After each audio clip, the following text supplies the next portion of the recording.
Hello বন্ধুরা, ত্রেস cooking কর্নারে আবারও তোমাদেরকে ওয়ার্ম ওয়েলকাম। তো আজকে আমি বানাবো একটা পনিরের রেসিপি, যেটা তোমরা নিরামিষ দিনে অনায়াসে ভাত দিয়ে খেতে পারো। তো ভীষণ সুন্দর হয়। পনিরটাকে দেখো যেভাবে আমি স্লাইস করে চৌকো চৌকো করে একটু পাতলা পাতলা করে কেটে নিচ্ছি। তো এইভাবে তোমরা প্রথমে পনিরগুলো সব কেটে নেবে। এক্ষেত্রে আমি 200 গ্রাম পনির মোটামুটি নিয়েছি। তাতে মোটামুটি 1 টেবিল চামচ মতো একটু লবণ দিলাম, দিয়ে তার উপর থেকে এবারে গোলমরিচের গুঁড়ো দিয়ে একে একে সব ছড়িয়ে দিলাম। গোলমরিচের পর সামান্য লঙ্কার গুঁড়ো, কেন বেশি লঙ্কার গুঁড়ো দিলে লাল হয়ে যায়, আর অল্প ধনে গুঁড়ো। আর এর সাথে আমি একটা টুইস্ট ব্যবহার করেছি, আমি একটু সয়া সস 1 চামচ মতো ছড়িয়ে দিয়েছি।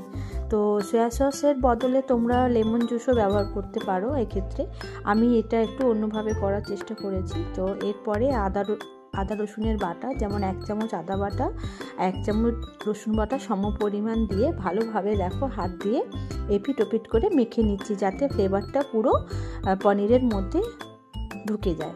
তো এরপরে কিছুক্ষণ আমরা রেখে দেবো, মিনিট 15-20।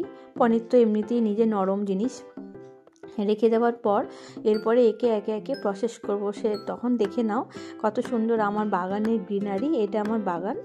তো এগুলো করতে করতে আমি একটা পেস্ট বানিয়ে নেব, যেটা আমি ফিলিং হিসেবে ব্যবহার করব। তো সেটা দেখো, ধনে পাতা দিলাম বাজার থেকে, ফ্রেশ ধনে পাতা, আর 1 চামচ আদা বাটা, 1 চামচ রসুন বাটা, আর অল্প কাজু, আর একটু কাঁচা লঙ্কা, 3-4টে কাঁচা লঙ্কা দিয়ে এটাকে মিহি একটা পেস্ট বানিয়ে নিতেও পারো, আর একটু অল্প দরদরেও করতে পারো। তো আমি একটু দরদরে করে নিয়েছি। তো ওটাকে দেখো যেভাবে আমরা ব্রেডের স্যান্ডউইচ বানাই ফিলিং দিয়ে, সেভাবে আমরা দিয়ে একটা পনিরের ওপরে দিয়ে আরেকটা পনির দিয়ে চেপে দেখো সাইড থেকে যেটুকু এক্সট্রা বেরিয়ে আছে সেটাকে আমি ঠিক শেপ করে নিয়ে ভালো করে সুন্দর করে চৌকো চৌকো করে সাজিয়ে নিলাম পনিরগুলো একে একে। আচ্ছা, পনিরটা এটা করতে করতে বলো তো তোমরা কে কোথার থেকে দেখছো আমার রান্নাগুলো, বা ভালো লাগছে কি না আমাকে কমেন্ট করে জানিও। তো এক্ষেত্রে ভালো লাগবে আমারই। তো এটা হতে হতে চলো বাটির মধ্যে আমরা ব্যাটারের জিনিসগুলো এক জায়গায় করে নিই। 2 চামচ মতো কর্নফ্লাওয়ার, 2 চামচ মতো ময়দা দিয়ে লবণ দিয়ে এর ওপর থেকে একটু গোলমরিচের গুঁড়ো আর একটু খাবার সোডা অ্যাড করে নিয়ে ভালোভাবে শুকনো মিশ্রণগুলো একটু অ্যাড করে নিলাম।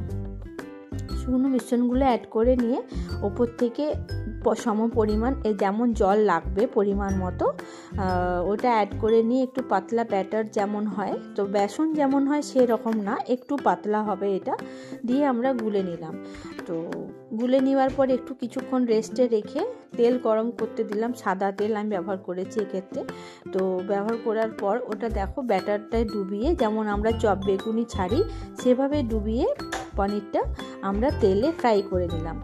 তো এটা ফ্রাইড পনিরটা এত ভালো হয় খেতে, এত ভালো হয় যে সবজি, ডাল, একটু লেবু আর একটু এই পনির পাসিন্দা এত ভালো হয় খেতে যে অসম খেতে হয়েছিল। কম্বিনেশনটাও জাস্ট বলার মতো নয়। তো তোমাদের কার কার এই কম্বিনেশন ভালো লাগে বা ভালোবাসো আমাকে কমেন্টে জানাও।